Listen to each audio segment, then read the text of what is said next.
Navier-Stokes are a set of equations used to describe the velocity vector field of a fluid. They're actually quite hard to solve for real situations, but assumptions, such as one-dimensional flow, usually reduce the equations to linear differential equations that can be solved.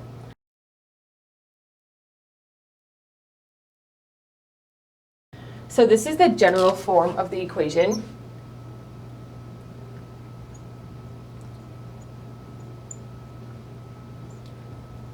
And this is likely what you derived in class using conservation of mass, conservation of energy, and conservation of momentum. So this equation right here is actually a set of three equations.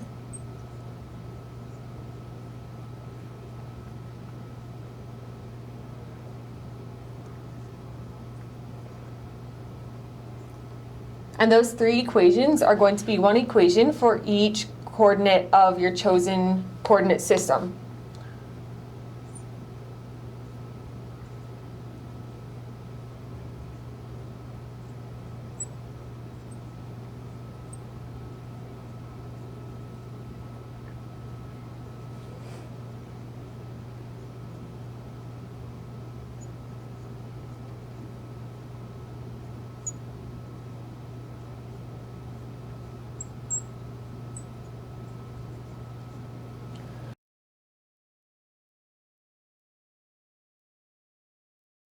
So let's look at the different parts of the equation and what each term represents. So this first term is the rate of momentum change.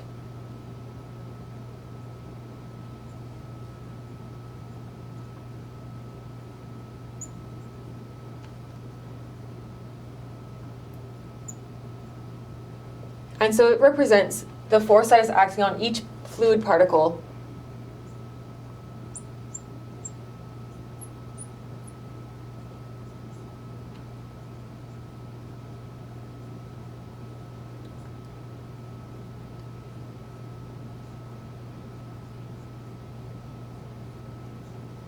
And so this rate of momentum change is going to be equal to the summation of these four next terms. The first one is forces from convection.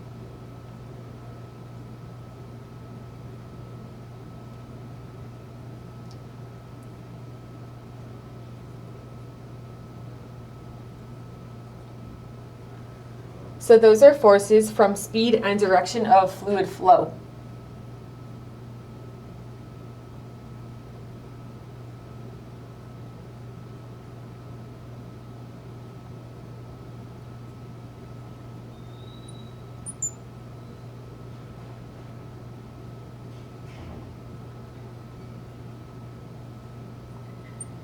The next force is forces from internal pressure gradients.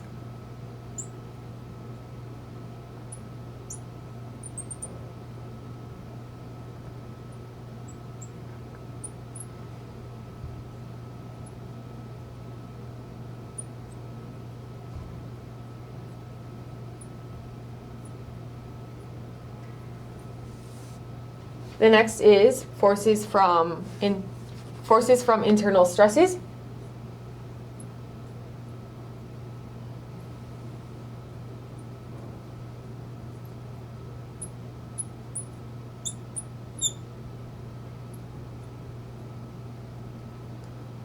With this being the stress tensor. And the final term is forces from gravity.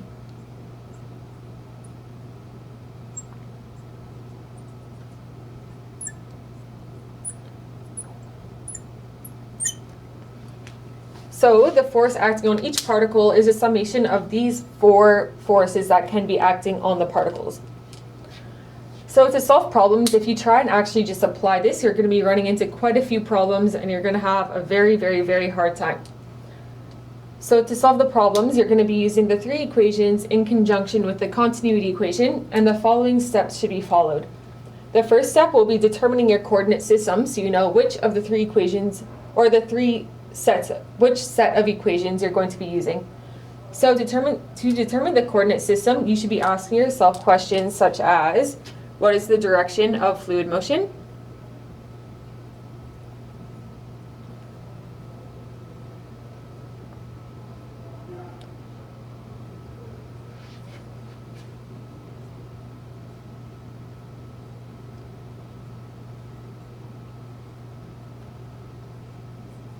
And what's the direction that the velocity is changing in?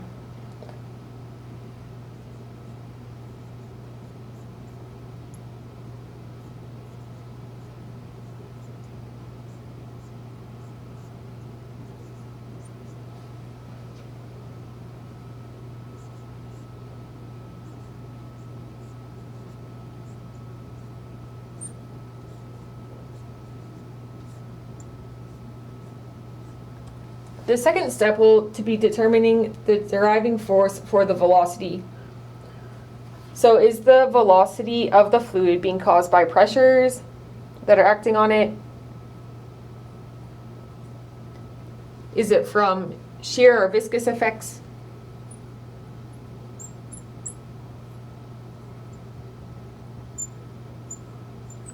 Is the velocity being caused by gravity?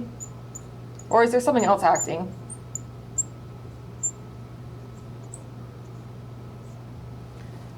Then you'll be determining the boundary conditions. So standard boundary conditions that you'll be seeing are no slip boundary conditions and symmetry, but we'll be looking at boundary conditions once we get into our examples later. Then the fourth step will be to simplify the equation. So that's kind of the fun part. You're just like crossing out all the terms in the equation so you can get to something you can actually solve. And then the final step will be to solve them. So now we'll go on to some examples.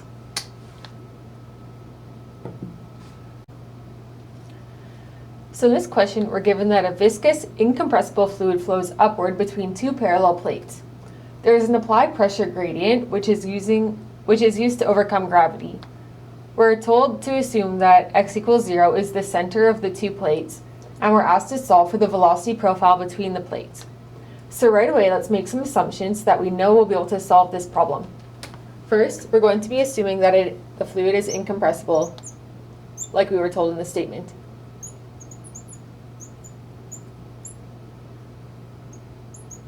So that means the density of the fluid is not changing. Second, we'll be assuming that it is steady state.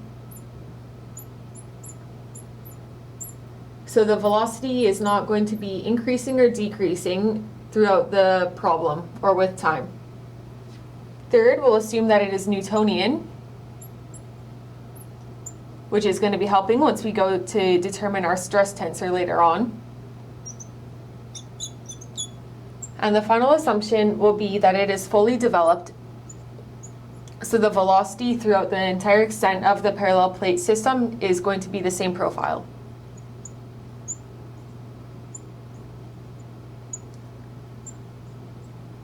I find it usually helps to draw out the problem before starting it so that we can kind of understand better what's going on. So let's draw in our two walls. Wall.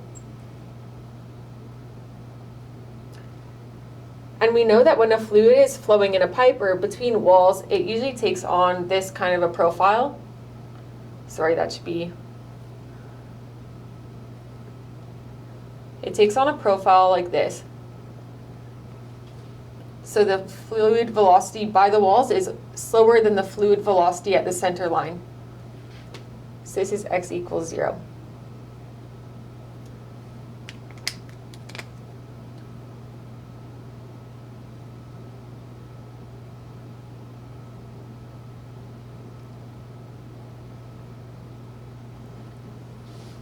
And we'll come back to this in a second once we start to look at our boundary conditions. So first, from the steps that I explained previously, we're going to be wanting to find the coordinate system we should use. So in this case, it's pretty obvious we should be using the x, y, z coordinate system because the fluid velocity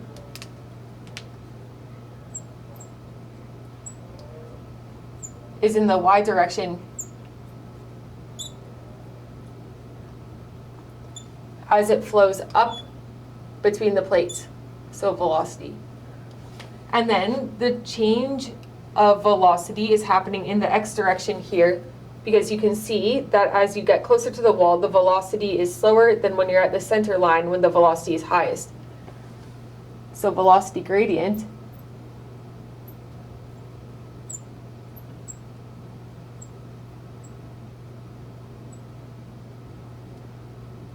equals the x direction. And we'll go ahead and draw in this x, y, and z coordinate system. All right, so now let's look at the driving force. We're told in the question that it is an applied pressure that is causing it, so we can go ahead and just say the applied force is pressure. And now we'll want to move on to finding the boundary conditions. So the first boundary condition with the walls will be no slip.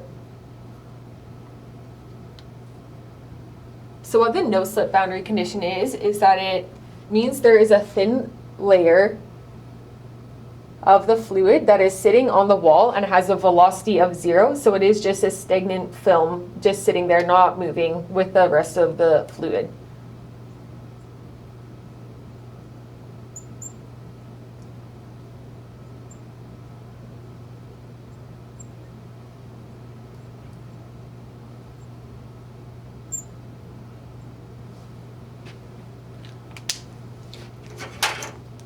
So that means we can say that the velocity, the vertical velocity, Vy, at the walls, which is length divided by 2,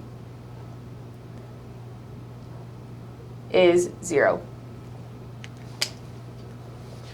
Our second boundary condition, I'm going to go write it up here, is symmetry. So as you can see, the velocity is going to be highest right at the center line when x equals 0. So second boundary condition is symmetry.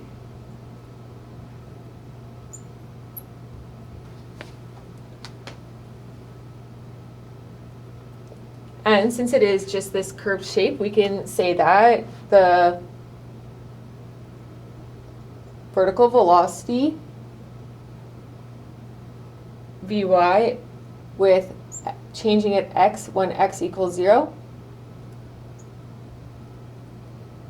is 0, because we are at the top of the curve, so right here the derivative is going to be equal to 0. All right, so now we can go on to step 4, which is doing some simplifications of the equations. So I went ahead and already wrote in the continuity equation for the x, y, z coordinate system.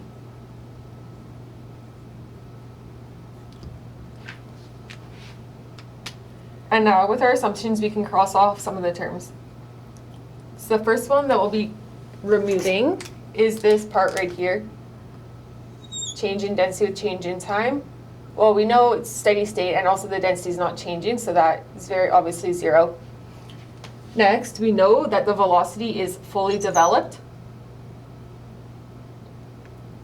So fully developed means like I said earlier, the profile between the plates is not changing with position. We have the same profile throughout the whole plate system because it has already been established. And then we know that the fluid is not coming in or out of the page here, so because we said it was two-dimensional, and it's not going to be moving, changing in that direction. So what this leads us to say is that change in Vx over change in x equals 0. And that's just a good statement that we have now under our belts. All right, so now we're going to want to write in the Navier-Stokes equations for our coordinate system, which is the x, y, z. But they're obviously very long, and there's a lot of components, and I don't really feel like writing them all down. So I'm only going to be writing down the one equation, which is for the y direction, because our fluid velocity is in the y direction. So that's really all we need right now. So that equation is this.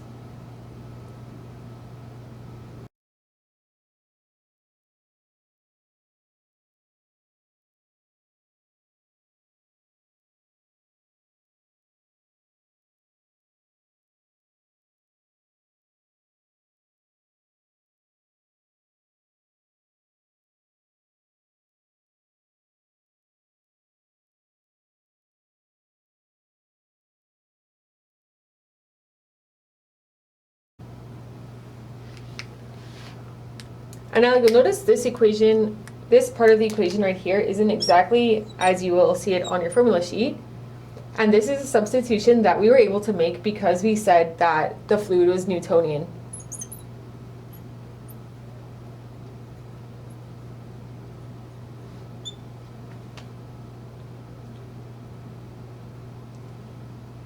And so that's the stress tensor in the y direction. I'm just going to go ahead and say right here, y component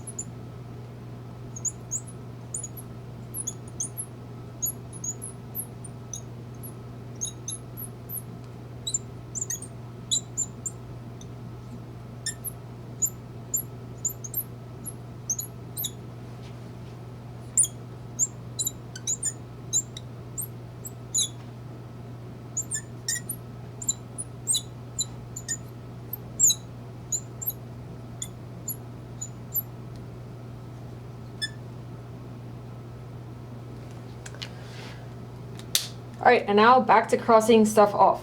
So, like we said earlier, it is steady state, so there's no change with time, so steady state equals 0. Next, we know that there's no velocity in the x direction, so this term becomes 0. We know that it is fully developed, so there's no change of velocity in the y direction, fully developed. And again, we have no velocity in the z direction, so that's 0. Then moving on to this side, we again have this gets crossed out for being fully developed. And this gets crossed out because there's no y velocity change in the z direction.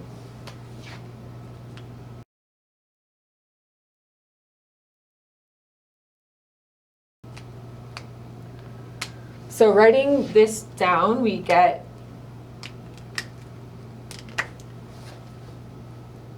zero equals the change in pressure with the change in y plus viscosity, just the one term left in the stress tensor,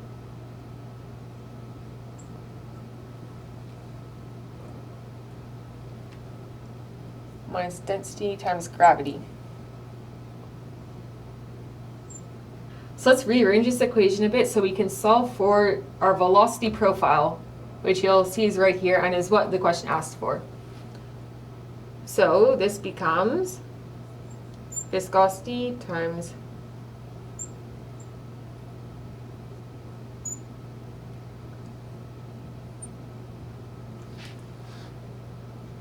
change in pressure with change in y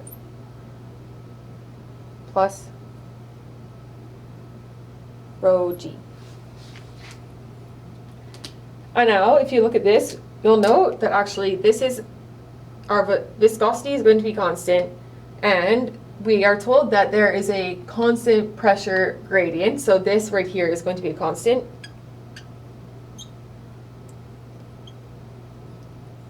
We know that it's incompressible, so the density is constant. So this is constant, and this is constant. So the only thing that isn't constant is actually our velocity profile, which makes sense when you think about it, that the velocity profile is not constant. So we can further write that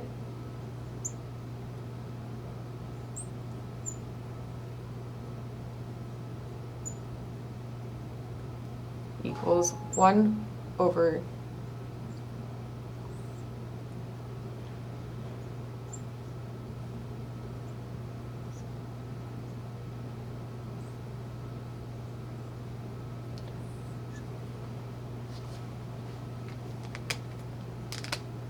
and this right here is all of the terms that are constant. So we're going to define this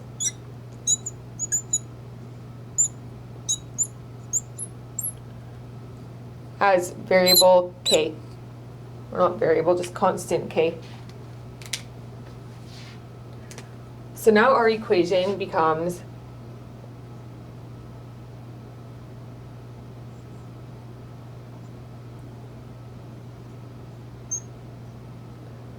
equals k. And we can go on to step 5, which is solving this equation.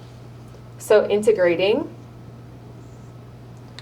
we get partial vy over partial x equals kx plus integration constant c1. And now let's go back to our boundary condition of symmetry, which says that the partial vy over partial x at x equals 0 is equal to 0. So we can use that to solve for c1 right away. So analyzing this at x equals 0, we get partial vy over partial x equals 0 plus c1. And it needs to equal, from our previous statement, needs to equal 0, so c1 equals 0. So now we'll go on and integrate this. So now our equation is partial vy over partial x equals kx. So integrating again, we get vy is a function of x equals half kx squared plus c2. And we can use our no-slip boundary condition to find c2, which this says that at x of length over 2, the velocity is going to be 0. So just plugging that in, for x we get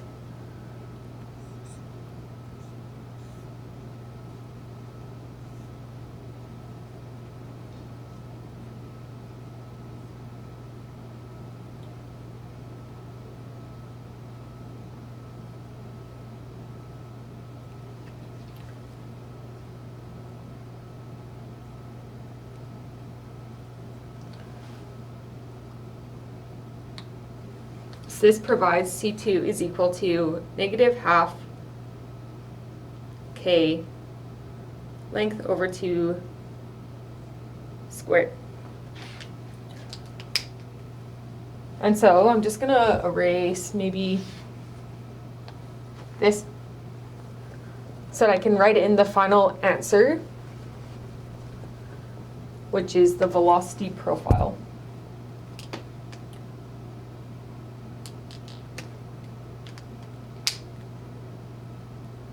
So the final velocity profile is Vy is a function of x equals half kx squared plus our c2, which is equal to negative half k length over 2 squared.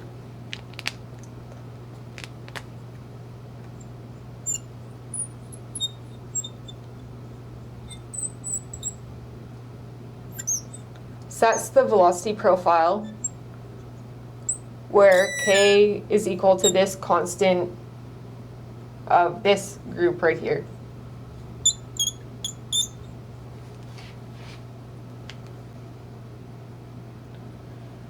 In this question, we're given that we have a gelatinous Newtonian fluid and it's being stretched. So that's this part right here, and it is being stretched between these two bar caps. We're told that the velocity in the theta direction is 0 and that the material is incompressible. We're also told that it's only deformed in the axial direction, and we're provided these three equations for the stress tensors, for the stresses in the ZZ, the RR, and the theta theta directions. So we're asked to use continuity to relate the velocity in the three dimensions and then to make an expression for the relevant velocity profile. So let's first make a few assumptions before beginning the rest of the equation. The first will be that it is incompressible, so the density is not changing.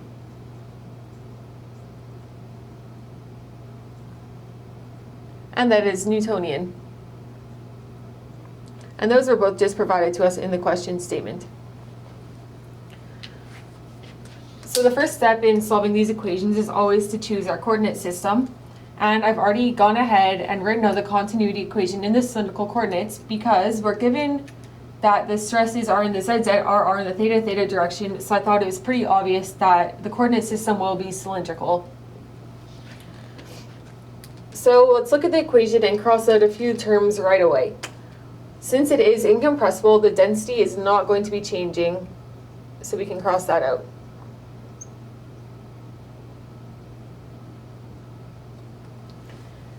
And now also, since it is incompressible and density is not changing, we're going to take out the density terms from all of these partial derivatives. So now the equation becomes this.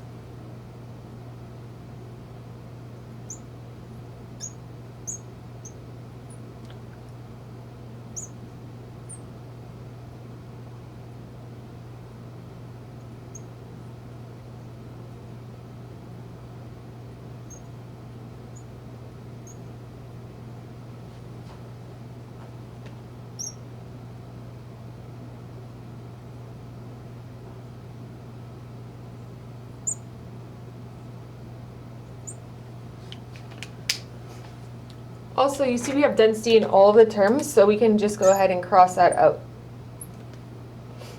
Also, velocity theta is given to us as 0, so we know that velocity theta changing will not be occurring. So this is 0 and can be removed.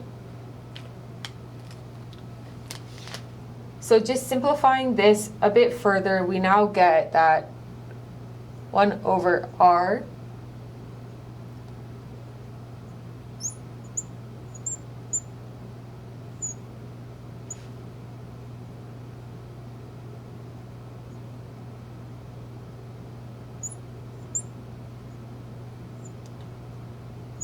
we get this equation, and that satisfies the request to use the continuity equation to relate the velocities in the 3 dimensions. So we can go ahead and circle this as our answer for part 1 of question 1.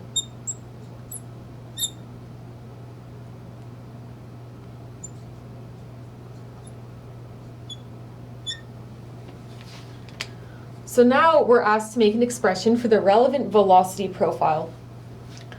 So I don't know about you, but I think the relevant velocity profile will be the one in the z direction, since that's the one the force is acting on, and it is going to be telling us how fast this material is being stretched apart. So we're wanting to find velocity in the z direction. And we know that velocity is the change in length.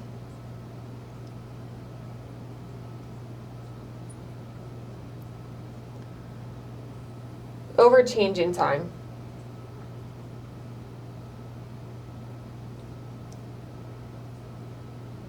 So that becomes dl over dt. And that can go on to be stated as the partial velocity in the x over partial z equals 1 over the length times partial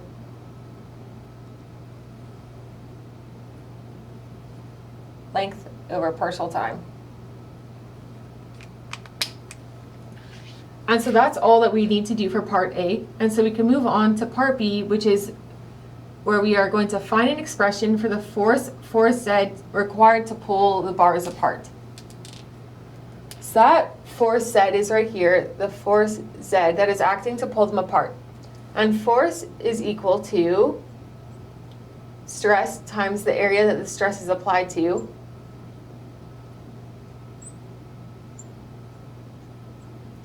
So this F2 that we're trying to find can actually be found just by using this stress in the Z, acting in the Z direction, so tau ZZ, times the area of our bar. However, we aren't going to want to just state this tau ZZ times A. We're going to want to be replacing a few of the terms in here so that it is in terms of the length and the area of the bar at any given time. So we'll need to do a few substitutions, and we'll start with changing this tau r and tau theta so that they can provide us a few important expressions. So we know that tau r and tau theta are both 0 because there's only the force acting in this z direction. So tau r equals 0, and tau theta equals 0. And that allows us to create expressions for the pressure just by moving this pressure over to the other side.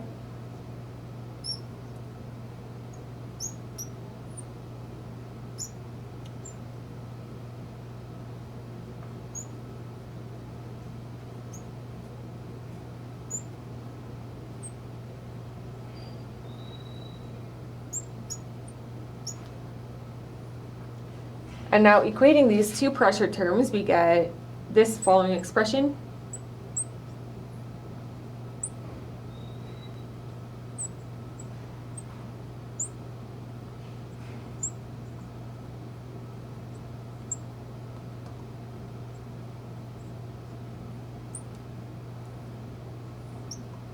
And we've said it before, the change of velocity in the theta direction is 0.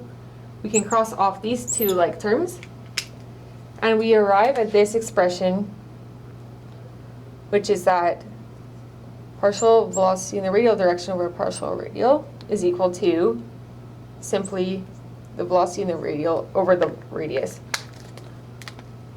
So I'm going to circle this because we will be using this equality later on, so don't forget it.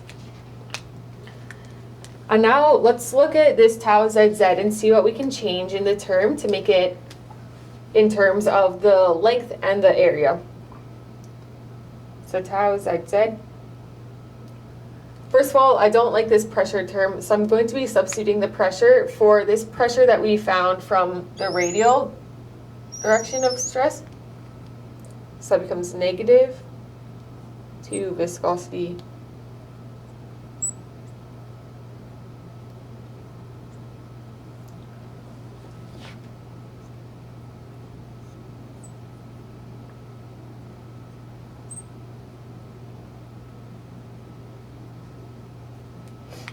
But now you'll see that we have this new term which includes the radius, which we don't want in our final expression. So we'll be rearranging this continuity, this equality from the continuity equation to find a new expression for this that will be better for our final answer.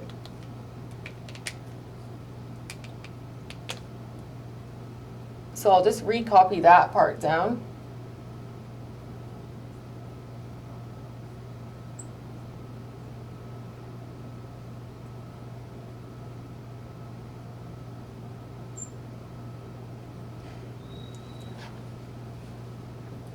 And just isolating this part, we get partial over partial r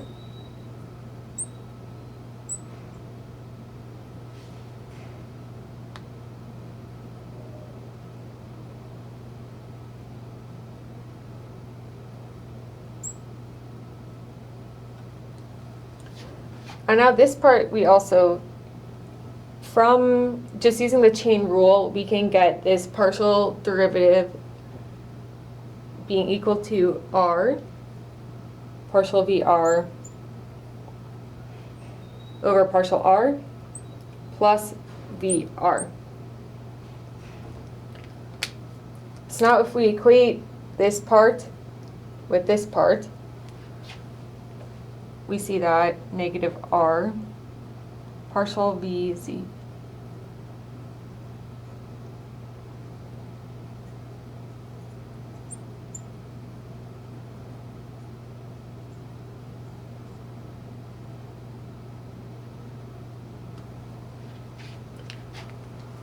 So now if we divide this expression by r, divide by r,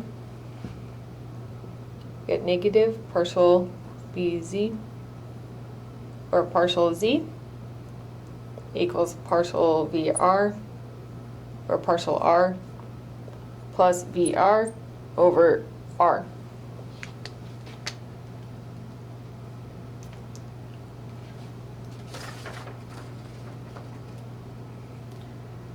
And now remember how we circled this part? Well, we're going to use it to substitute in this expression for here. So we get that negative VZ over partial Z is equal to 2 partial VR over partial R. And that also means that we have an expression for VR in terms of VZ, so we can plug that back into our original tau ZZ. So doing that, we get that tau ZZ equals negative 2 viscosity, and taking this part here being equal to this, we get partial VR over partial R equals negative half partial VZ or partial Z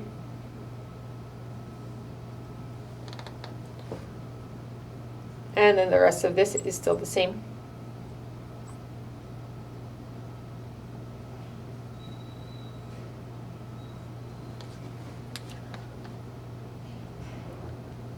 So just simplifying this part here, we see that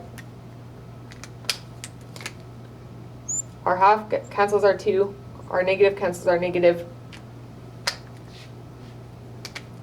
So we are left with viscosity partial VZ or partial Z plus 2 viscosity partial VZ or partial Z is equal to our tau ZZ.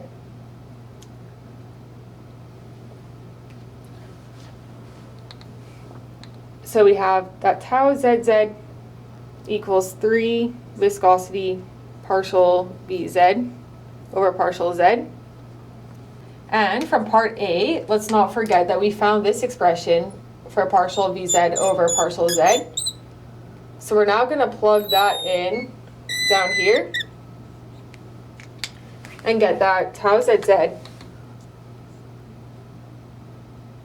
is equal to 3 viscosity 1 over length, partial length over partial time. And then again, we said that force is going to be equal to tau ZZ times A. So to get the force Z, we're going to take this tau ZZ, 3 viscosity 1 over length, partial length for partial time, and multiply it by the cross-sectional area of the bar, which is simply pi radius squared. So we get for our final answer that Fz equals 3 pi radius squared viscosity all over length times the partial length at partial time.